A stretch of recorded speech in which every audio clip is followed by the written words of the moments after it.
there are 15 million Americans who suffer from alcohol use disorder. I saw and probably many more millions on top of that aren't documented. Mm-hmm. Mm-hmm. One out of every five deaths of people under age 45 is due to alcohol. So it's a huge That's societal wild. problem. Yeah. Okay, cool. All right, Bill Shufelt, welcome to the podcast. Thank you so much, Greg. Excited to be here. Thanks for having me. I'm so psyched to have you. I'm so psyched that this worked out. I'm a huge fan of yours, a huge fan of Athletic, everything that you guys have been doing for the last several years.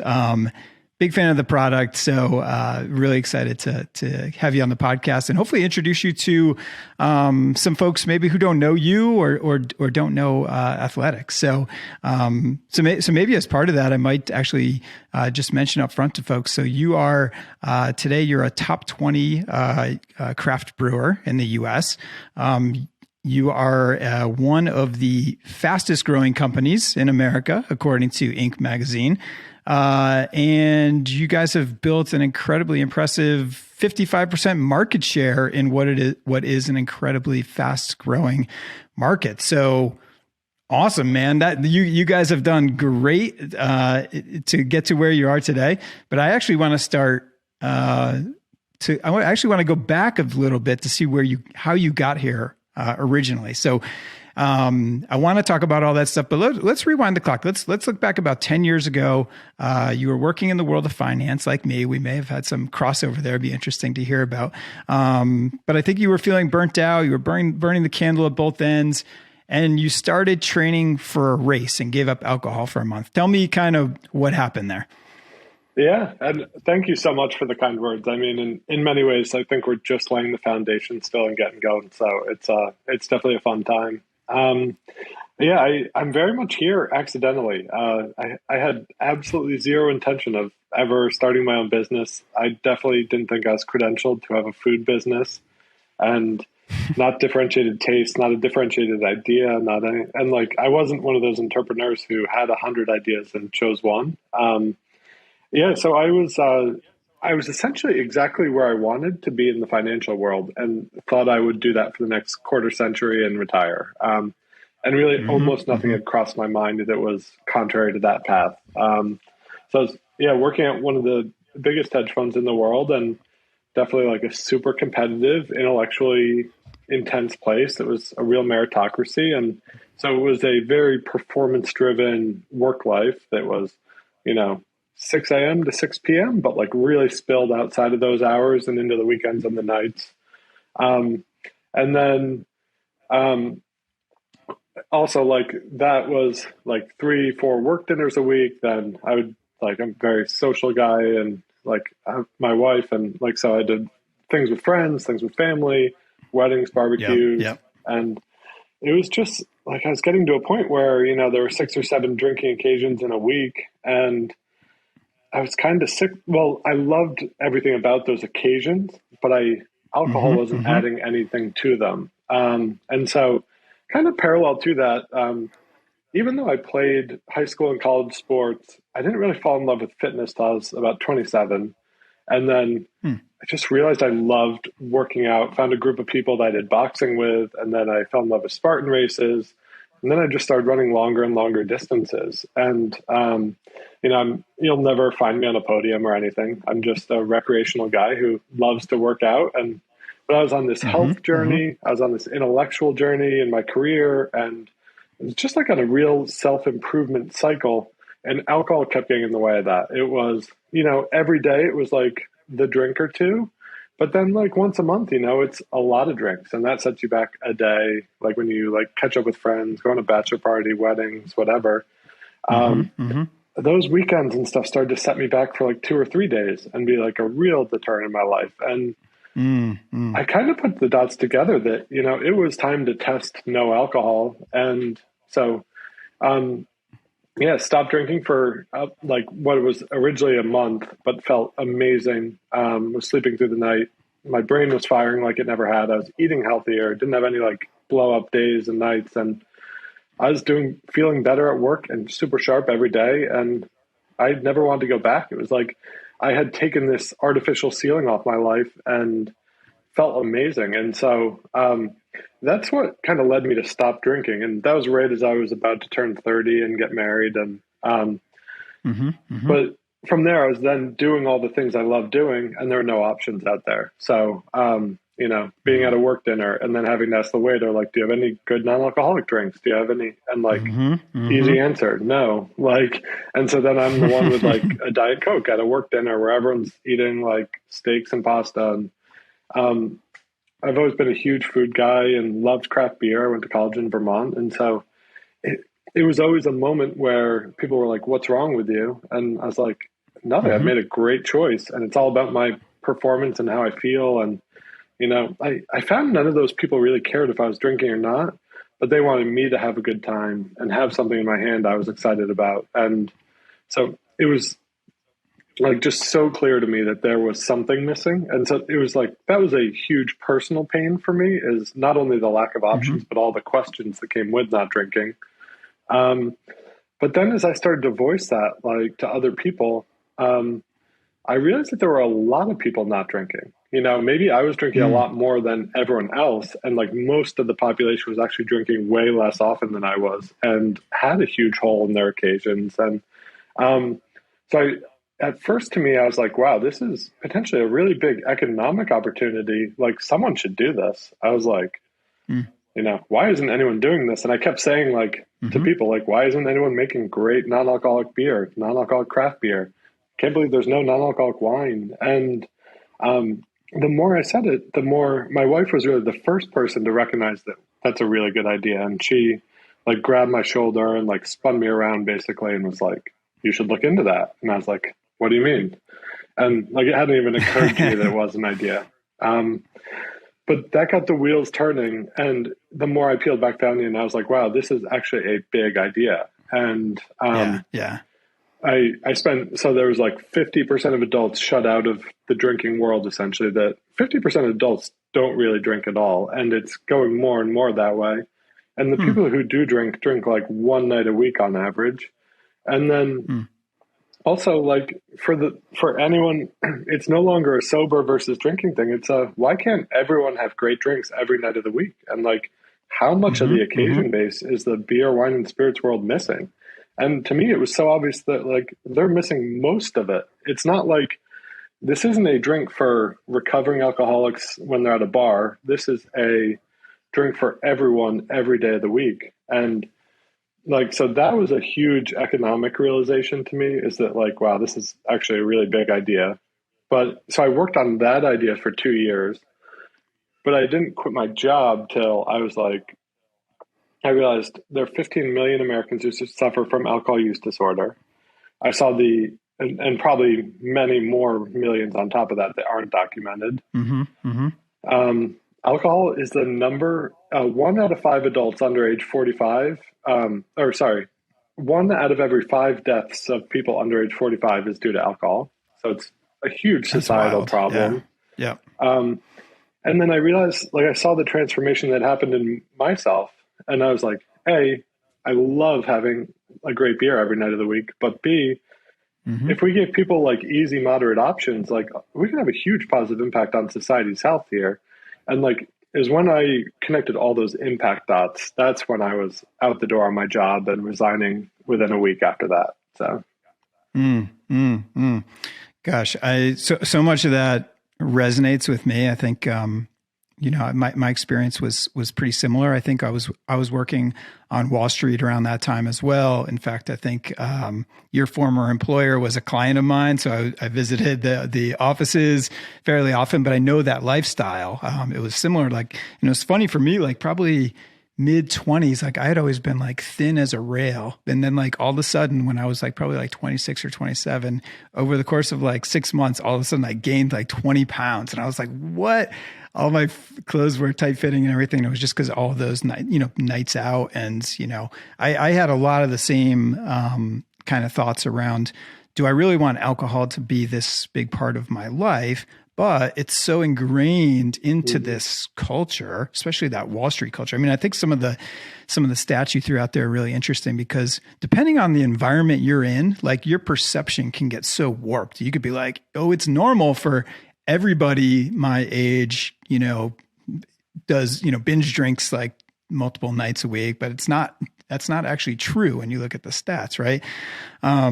So anyways, a lot of that resonates with me, and I want to get into some of the sort of occasions for drinking non-alcoholic beer, because it's been, personally for me, it's been a lifesaver, because I had, I quit alcohol for a year in 2018, more as just a personal, streak type of thing. Like I'm always, I like to challenge myself. So I did 500 days in a row of Peloton and 100 days in a row of meditating. And it was just a good, fun streak to try. Right. But when I did that in 2018, first of all, I wasn't aware of athletic brewing at that time. But it was a year of club sodas at weddings, at friends' parties, and it just kind of stunk. But where we are today, and I just saw you take a sip of yours, so I'm going to crack open a Upside Dawn right here. Yeah, because all this talk about beer. Yeah, it's about noon out here. It's about right time for my first beer of the day, usually. There you go. Cheers. But yeah, so anyways, it's been I want to get into that, because the psychology of what you're drinking, I was at a party on Saturday night with a bunch of friends. Everyone was drinking. Some people were drinking heavily.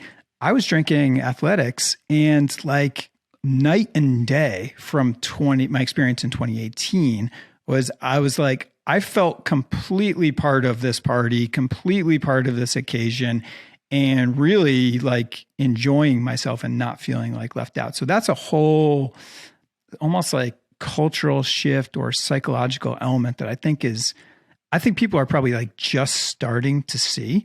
But for me, that's been, kind of transformational. But anyways, what I want to just, finish up on kind of starting the business and making that leap. So, I know you spent, a lot of time kind of knocking on doors, talking to different brewers, trying to figure out, okay, who could work with me on this project, and getting no, right? So I'm curious, at some point those no's must have turned into yeses.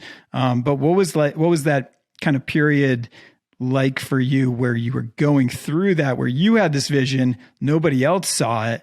I mean, I'm curious, were there some days where you were like, okay, I'm going back to the hedge fund world, or how did you deal with that? Yeah.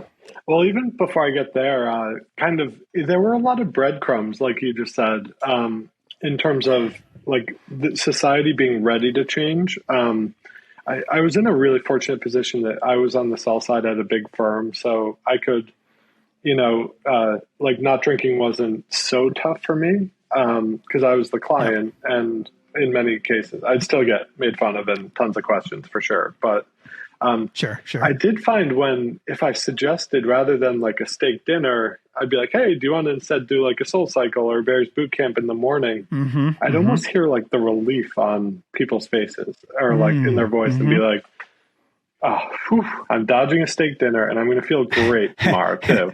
It's going to get to spend some time, and we're going to feel good at work. And that was definitely not the case in the beginning of my Wall Street career. It was a badge of honor for people to be as hungover as possible at work.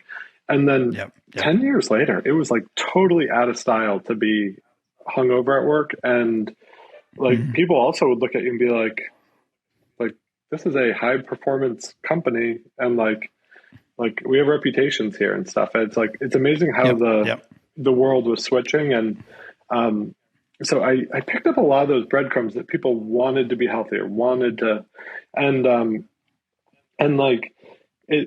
as I asked people questions and did surveys, I'd ask a lot of friends, and even mostly very heavy drinkers too. And people would say, I would for sure have a good non-alcoholic beer and mix it in from time to time if it tasted great, paired well with my food, and didn't have the stigma. I wasn't going to get a million questions about why I was holding it. And that touches on what you just said, is as long as you're happy and proud of what you're holding in your hand at a party, at a barbecue, and not getting a million questions, and you get the hops and the malt, and it's a beverage humans have been drinking for thousands of years. And as long as you can trick into thinking it's a real beer, which it truly is, the experience shouldn't be a drop off. And so that's definitely what we're going for.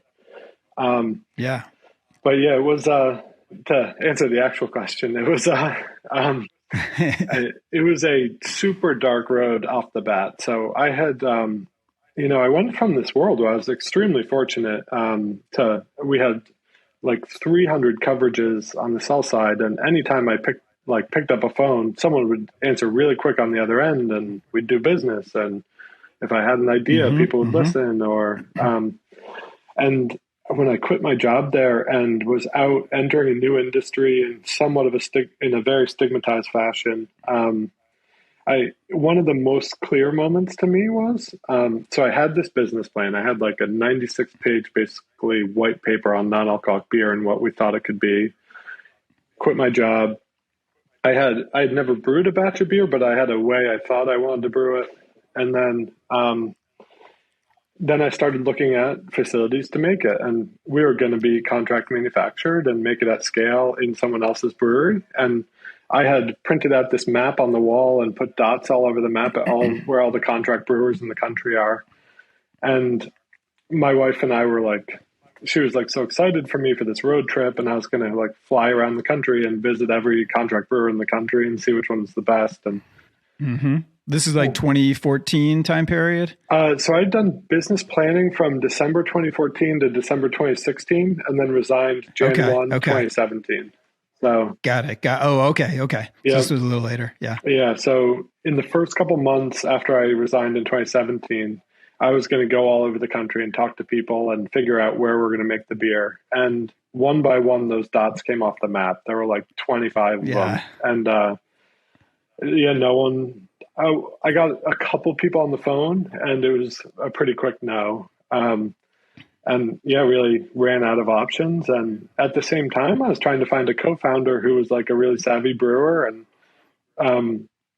it was totally striking out there. I would go to conferences with like 10,000 brewers at them and not have a single productive conversation. And that was really outside of my comfort zone, is like walking up to people and trying to pitch them an idea and talking about it. And at the same time, so a little later, but similarly, we were doing fundraising too. At this point, we had pivoted to building our own brewery because we couldn't find a facility to make beer in.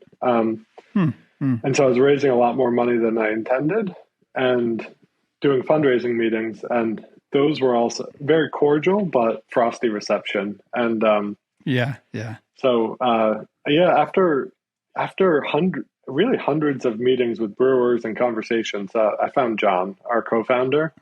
And at that point, it was amazing just to have an ally and someone else to talk to and email with.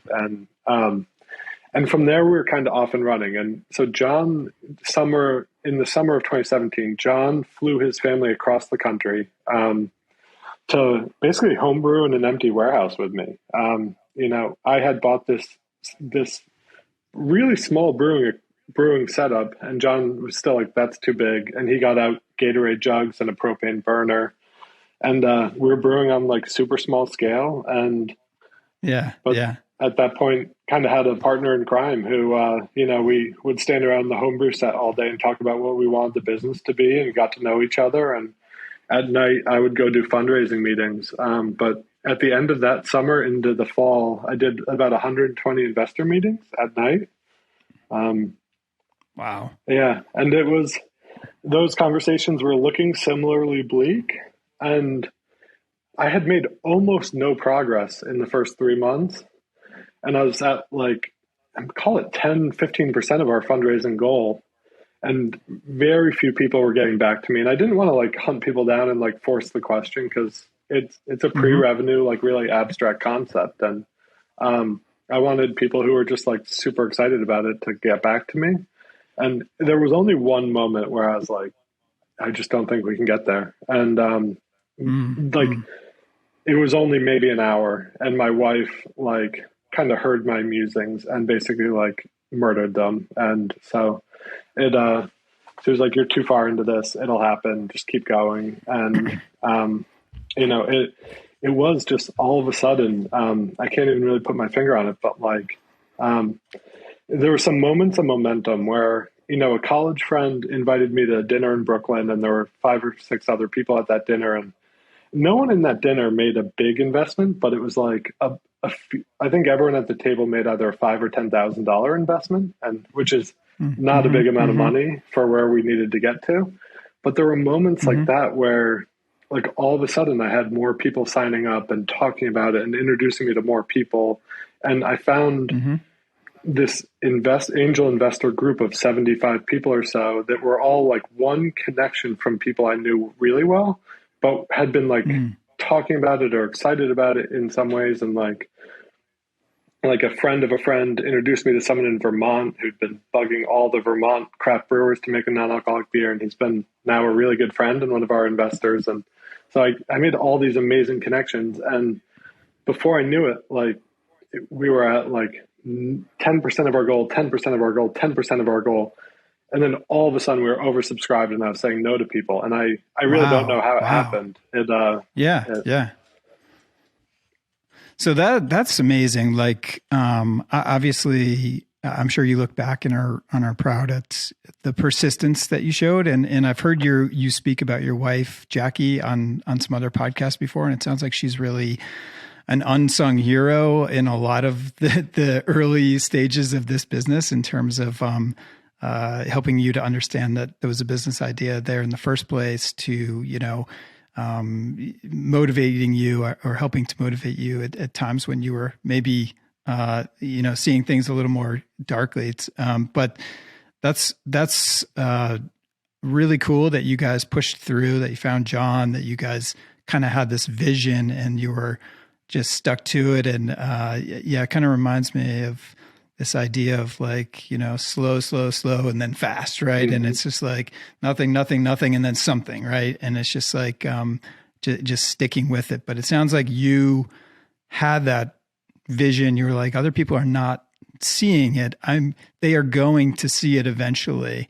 And I think we all benefit now that you stuck with it. So tell me about, the industry then. I'm curious how big was the industry then, whether it's in terms of like percentage of the overall market, et cetera.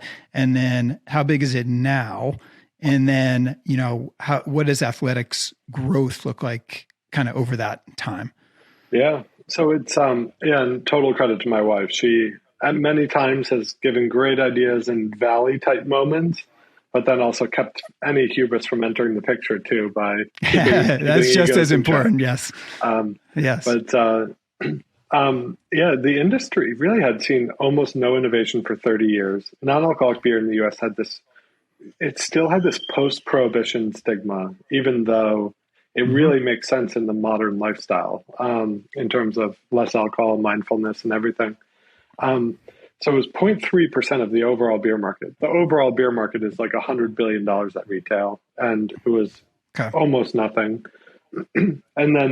But I looked at like the occasion growth and the population growth, which I spoke to earlier. Like in my head, it made sense that it should be like 30 to 50% of beer, even because, like, if everyone can have beer not only in one day but 7 days a week, they, in theory, should be having 2 non-alcoholic beers for every 1 alcoholic beer they have. I know that's kind of delusional, and we didn't need to get that big. We needed to get to like 2% for this to be a success. And I looked across the ocean at Europe, and the worldwide average for non-alcoholic beer as a percent of beer is about 5% of the beer market. In most European countries, it's 5 to 15%. So that's a major difference. Yeah. And so I think it's lifestyle, it's attitudes around alcohol. Europe has never had prohibition before.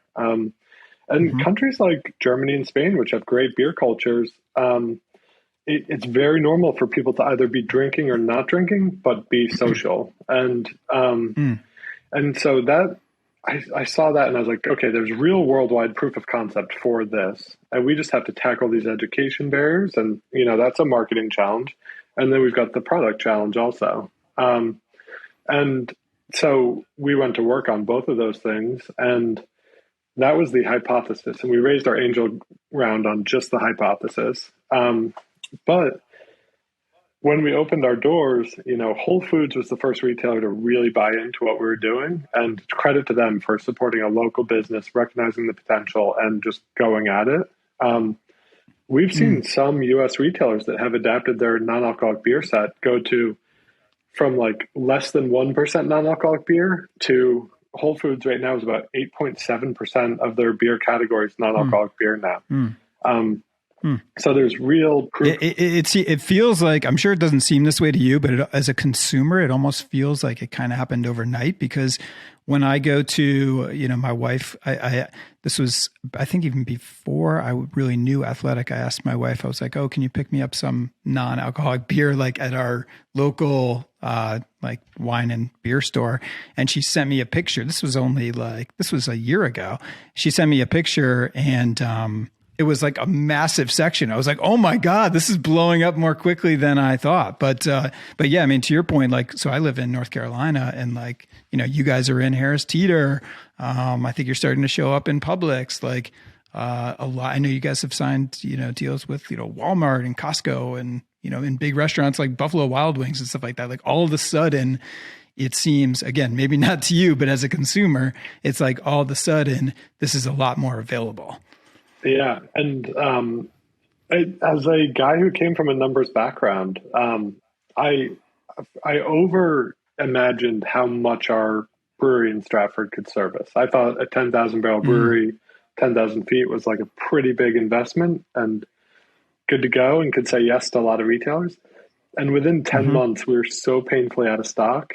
And that's where I really learned too, that like, you can't just add tanks and fill them up. Like, brewery capacity and expanding manufacturing is super expensive. It's really slow. It's at a minimum 12 to 15 month lead time to build out your manufacturing further. And so it's been hugely expensive trying to, raise the next fundraising round, build a brewery, raise the next fundraising round, build a brewery, and then scale those breweries up in conjunction with but you can't go too fast on that side too, because if the retail demand and the awareness isn't there, you can't run breweries at like 30% capacity because the margin profile will be so bad. So it's like, there was a lot there, and it was super expensive to get our manufacturing under our feet. But now that we have it under our feet, we are able to say yes to a lot more people. And the great thing, so early on, that most pivotal business decision was contract manufacturing or building our own breweries. And I would say most of the investors that said no were because we went the building your own breweries path. For good reason, I totally get it. But what building our own breweries has allowed us to do is we make all our own product ourselves. We own every single quality decision. We can make really fun beers on small scale and see if they're good before we commit to huge batches and share them with our community. So having our own facilities has been a total godsend. And I think it's allowed us to really differentiate our quality in what we can offer people. So you have one in Stratford, Connecticut, and then one in San Diego now, right? And is one of those the largest non-alcoholic brewery in the world? Is that right? Yeah. So our first one was in Stratford, Connecticut. That was the smaller brewery and the first tap room also. And then we bought a brewery from Ballast Point in San Diego. And that was about 50,000 barrel capacity at the time. And we've scaled that up to 200,000 barrels over. So we've basically quadrupled that facility. Wow. Since we took it over. We put in a second brew house that's twice the size next to the original one, and brought in about 30 new tanks into that building, and a high-speed canning line. And then on the East Coast, once the West Coast was up and running, we got a new brewery on the East Coast in Milford, Connecticut. And that one's about double the size and footprint of the San Diego facility, and will be one of the biggest breweries on the East Coast when it's fully up and running. We have it built out to about half capacity right now. That's awesome. Okay. I know where I need to plan some vacations or pilgrimages now, because, well, I'm from Connecticut originally, so that's a no-brainer to go back to CT, but I think I might have to come out to the West Coast to visit you there as well. Never a bad time for that's San awesome. Diego. Okay. So seriously. So the growth has been tremendous. You guys are in so many places now. Your vision is kind of being realized.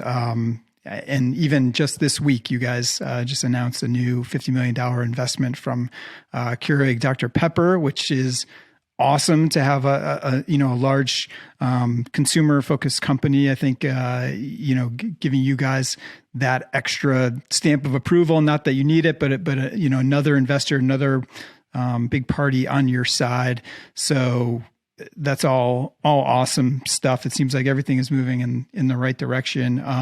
I guess one question I have for you is this.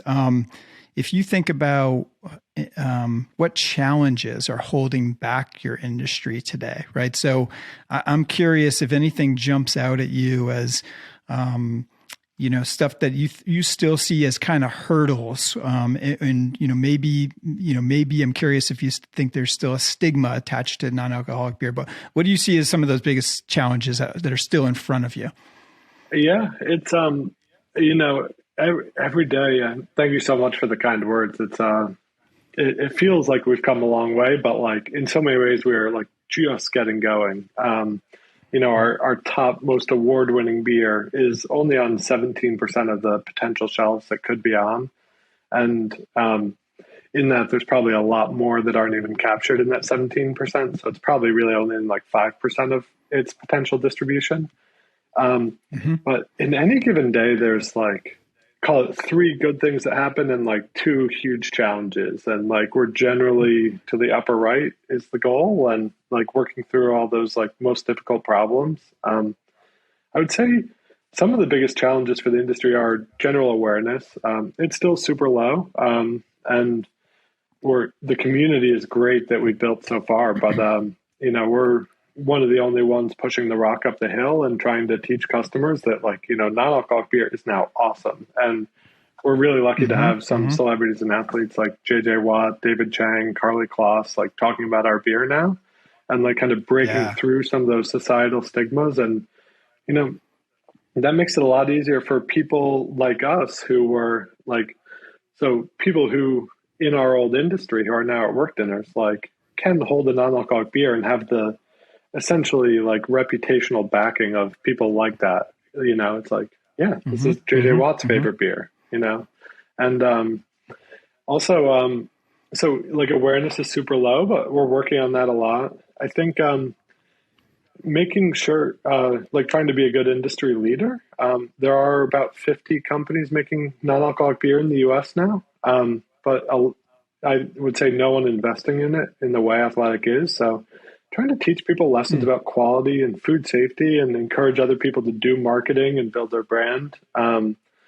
It's important that if we want non-alcoholic beer to be different than something it traditionally has been, like people have to make different products than what's always been out there. And I would say not everything makes it to that level. But the more we're excited that publicly people have talked about like Corona Zero is coming this year. Heineken Zero makes a great beer. Sam Adams makes a nice beer. So we're getting some help building the category, which is exciting. But I would say people who are less investing in the category and just joining on the shelf with a substandard product is a challenge for the industry as well. So when I think of Athletic, like I think of, and I'm not just saying it because I'm talking to you, but I think of like, high quality beer. I think of a lot of different types of craft beer essentially, right? So this is a golden ale that I'm drinking right here, but like you guys make stouts, you're making IPAs, you're making like everything that are, obviously the craft beer culture, took off over the last 20 plus years. I remember doing a case study when I was in college on Sam Adams and they kind of were one of the first to really break through in that category. And now it's, living in North Carolina, like you probably know, like Asheville, North Carolina is a huge beer geography with, so many brewers, but it seems like almost every city these days has some great craft brewers. So I think you're right in terms of the quality having to be there. I mean, that's interesting to me that you comment on Sam Adams and Heineken and others, because I'm curious, like if you see them more as competitors in this space, like even Guinness makes a 0%, I think it's a 0% Guinness, which I had the other night, which was good. But I'm curious, like, do you see some of these big brewers as like big competition to you, or do you think is the balance more that like a rising tide will lift all boats from a category perspective? It's totally, yeah, not competition at all, and it's building the category. And my goal is, I came from a place where you looked for a non-alcoholic menu and there were no options, and there was this Yeah, amazing yeah. array of alcoholic options and nothing for Hmm. non-alcoholic. And I would love in the future for you to be able to get every single option non-alcoholic in most places that you can non-alcoholic. And like, so whether you're drinking or not, your experience is the same and your enjoyment of your meal and your surroundings is totally equal. And Yep. this category is going to be way too big for athletic to service. And it's, Hmm. Hmm.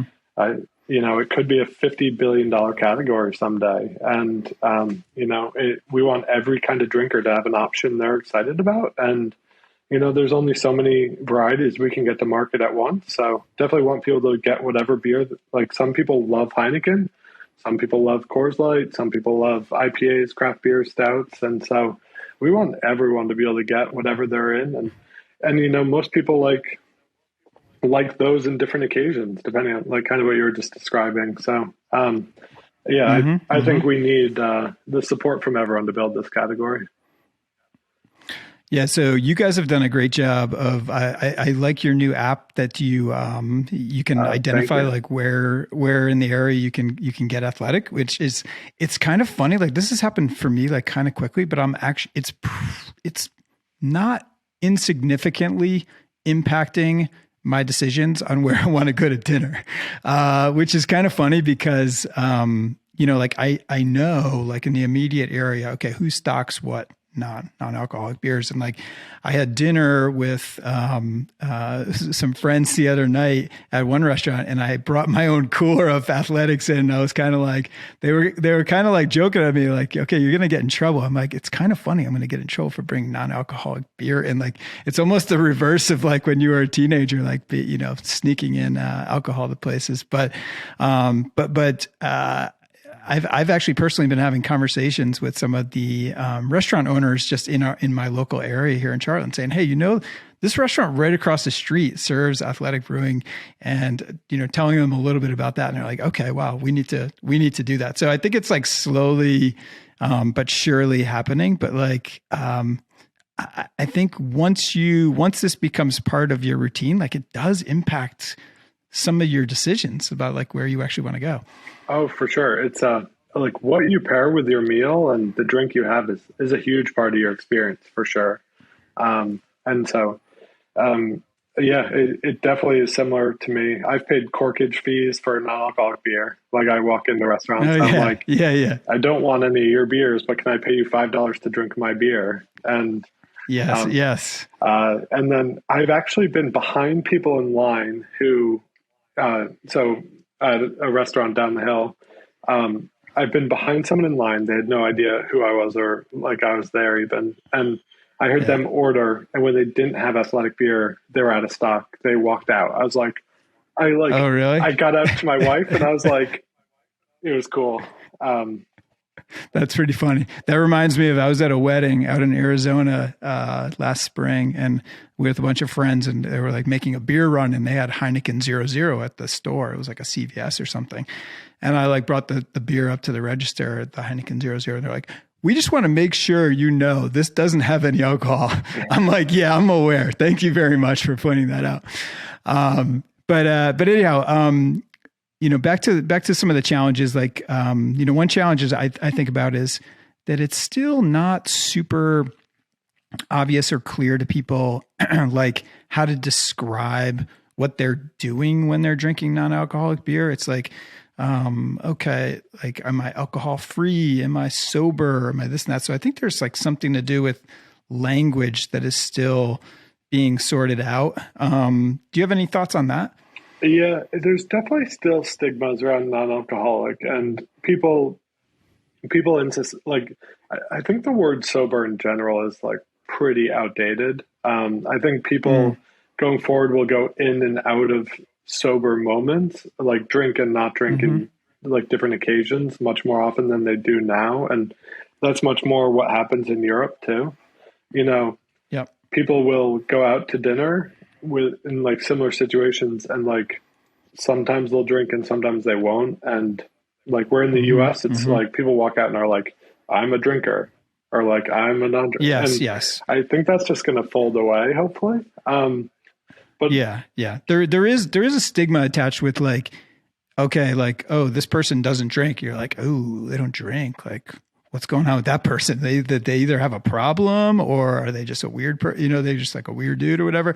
I think that's slowly but surely kind of going away to your point. But I guess I guess it takes a little while for that. But I will say this. One thing I've noticed is like I mentioned up front, like I tend to be somebody who's like big into like streaks and stuff like that. This to me doesn't feel like a streak. Like I haven't had an alcoholic beverage probably in 4 months or something like that now. It doesn't feel like a streak, but it feels like something that I want to continue.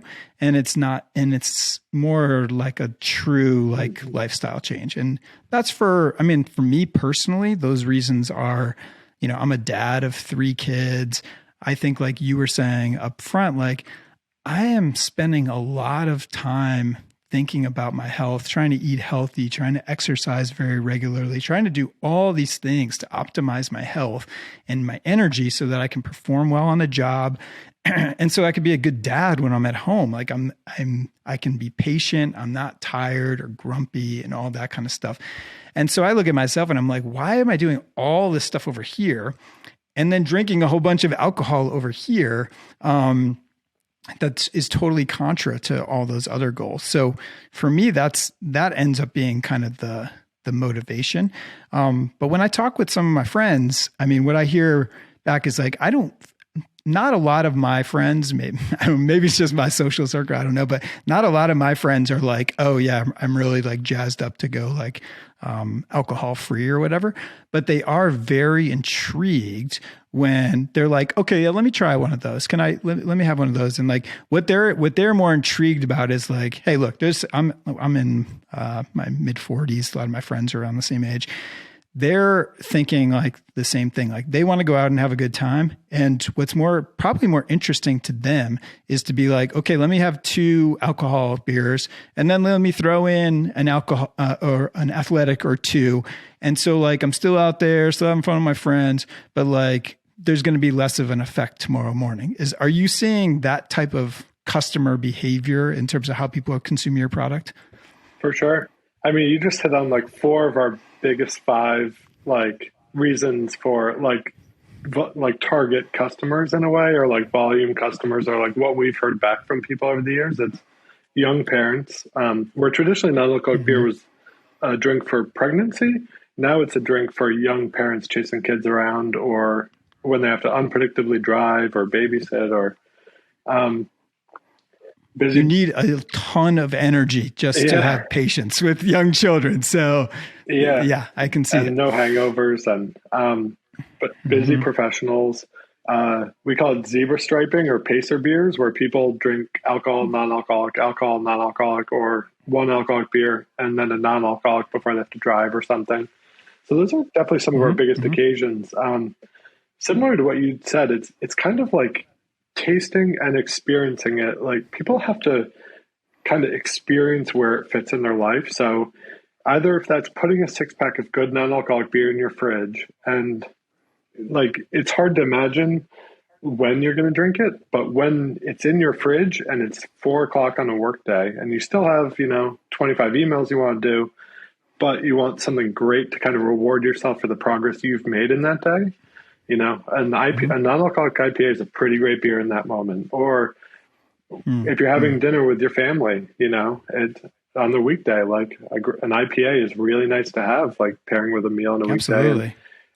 When people put it in the fridge, you just stumble into all these occasions and boom, the 6-pack's gone. And then also, something I've noticed at barbecues too. When So you're doing a podcast, you're making me thirsty with all this conversation of the right occasions. But yes, we add podcasting to that, the occasions. Sorry, go ahead. yeah, and similar to the six pack in the fridge, I've found when I put our beer in coolers at barbecues, if you had asked everyone when they're walking into a barbecue, do you drink or non-drink? Almost everyone would say, or probably 70% of people would say, I drink. But then if you look at the cooler at the end of the barbecue, the non-alcoholic beer just flies.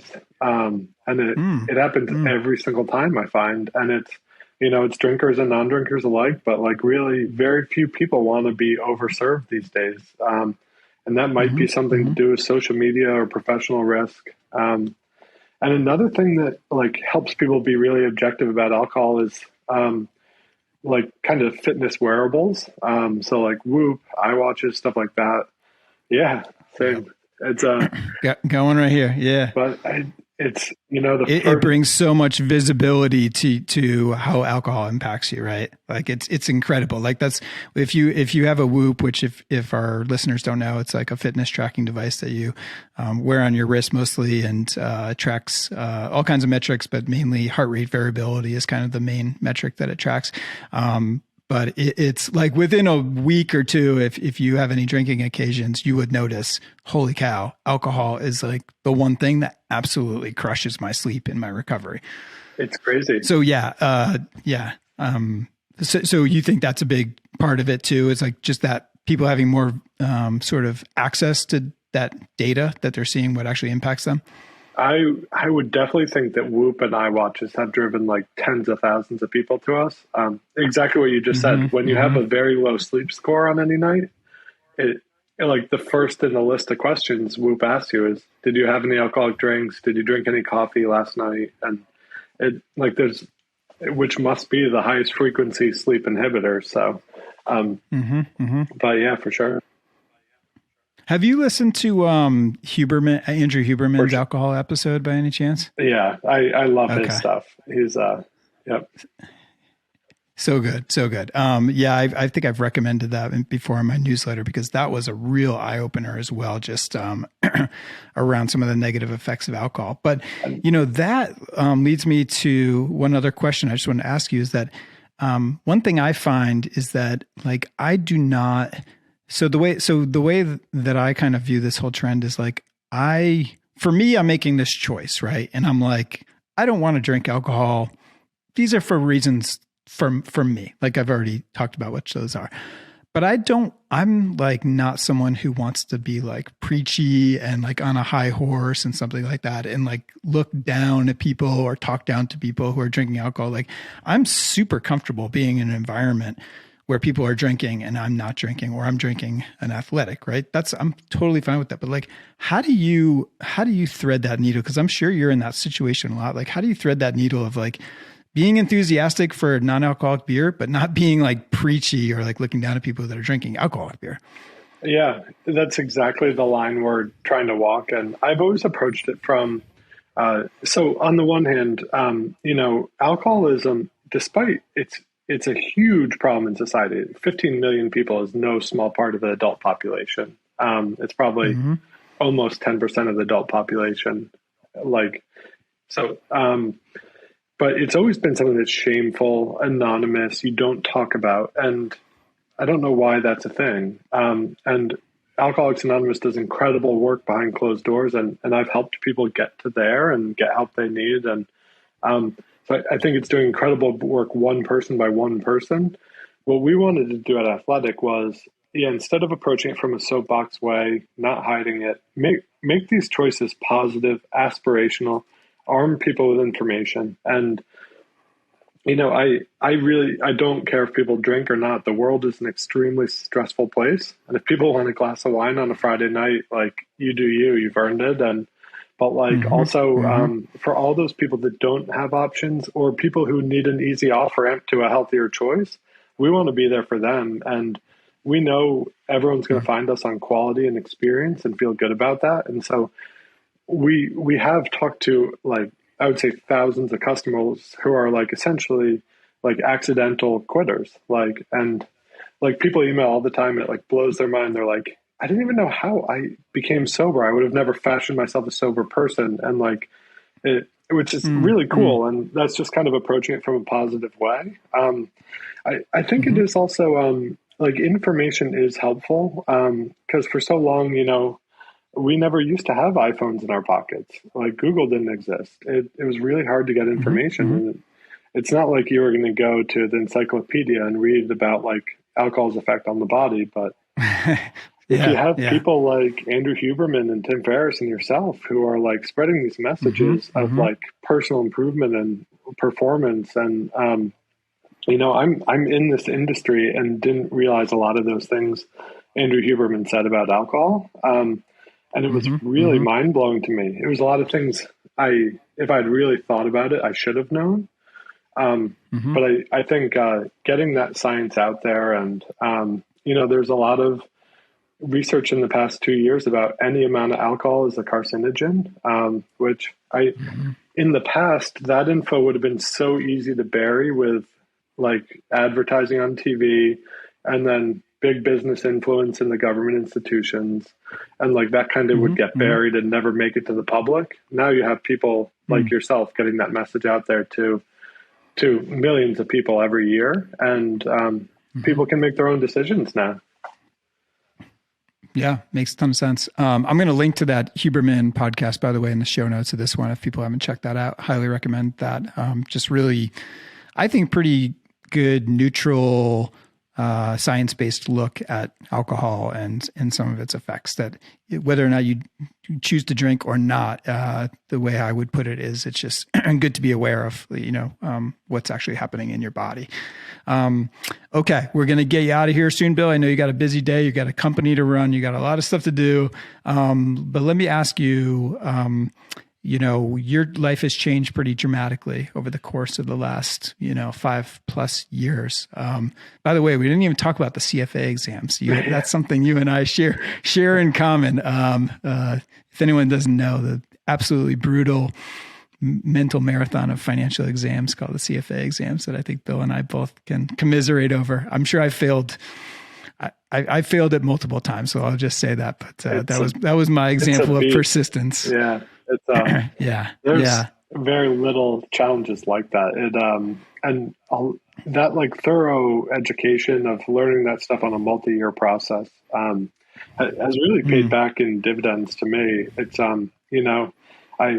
I spend probably half my life in Excel, and in the formative years, I would have thought I would have had to go back and Google a lot more, pull out a textbook or something, and I would just flip tab from income statement to balance sheet and link cells up. And it was almost like, where's this coming from? But it was that like the long battle with the CFA exam. So I definitely endorse the. Well, you've clearly retained more of the information than I have, but for me, actually the benefit was taking on something that's going to take multiple years. It's going to be extremely hard, and you're just going to have to keep hammering at it every day.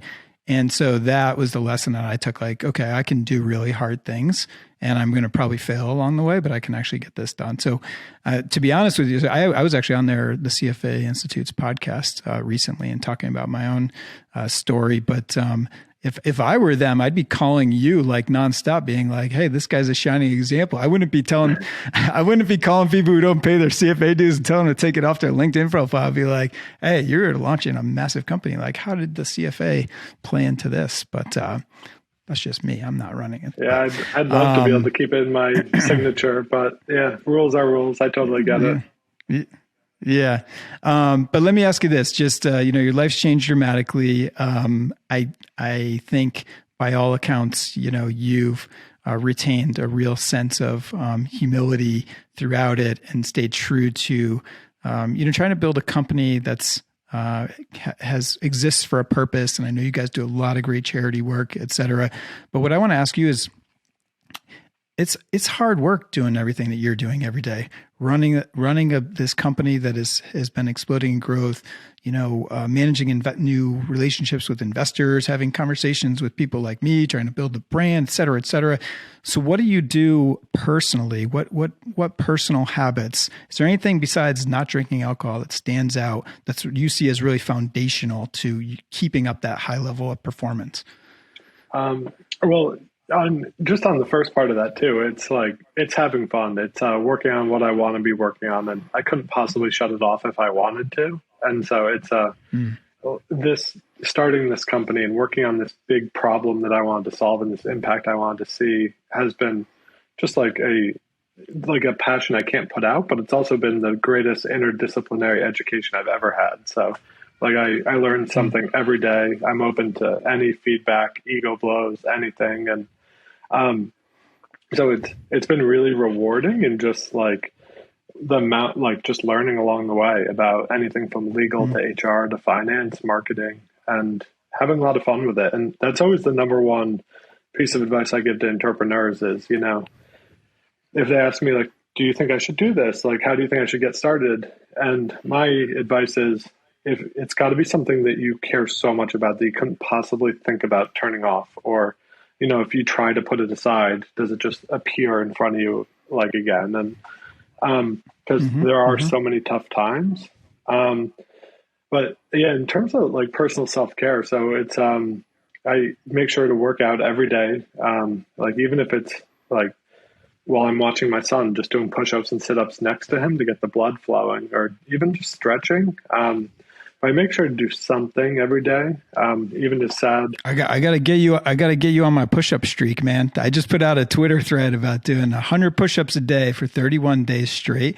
And like, for some reason, like I put out a bunch of content out there. People were like, that thing took off. It got like 4,000 likes. So people were like, so anyways, my long story short, you can gamify stuff like that. Like I love streaks. Like you can gamify it, something like the push-ups, but.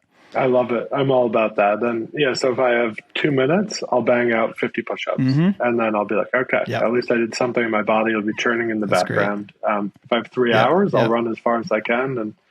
And so working out every day, and then just having those moments of mindfulness. There's always going to be more to do on your phone and email inbox and stuff. And I make sure not to turn on my phone right when I got out of bed. And, I go walk my dogs, feed my dogs, get in the groove of my day before I'm like really ready to see it. Because once you turn on that phone for the first time, it's all downhill from there. But it's so I try to do 5 minutes of meditation first thing in the morning and last thing at night. Like so before the phone's been turned on and after the phone's been shut off. Okay, so I guess that you're not using an app, then you're just doing on natural on the meditation. Yeah.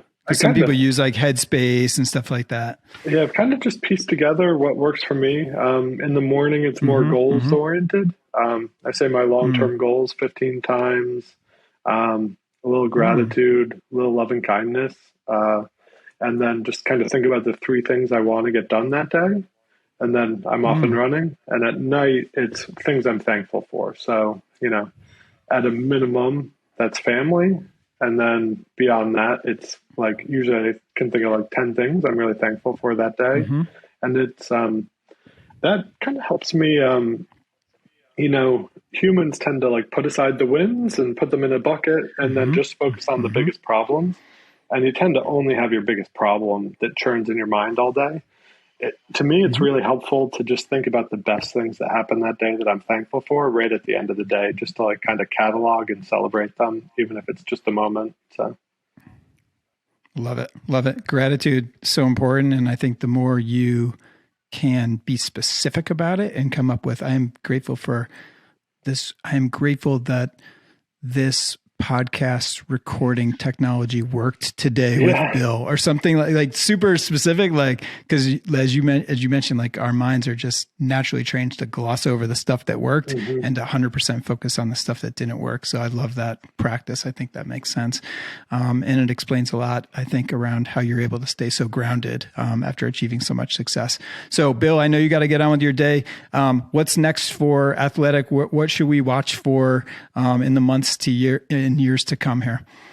Just doing more of what we're doing, honestly. It's our distribution is just getting there. So trying to, like, a lot of people want our beer who can't get our beer, so we're trying to get it out there. And then doing a lot of fun stuff on the pilot program. So I think in the past few weeks we've released 6 really cool IPAs, just in time for Thanksgiving. But It's awesome. I definitely shout out the Ready Front that went to benefit veterans and was brewed by veterans on our team.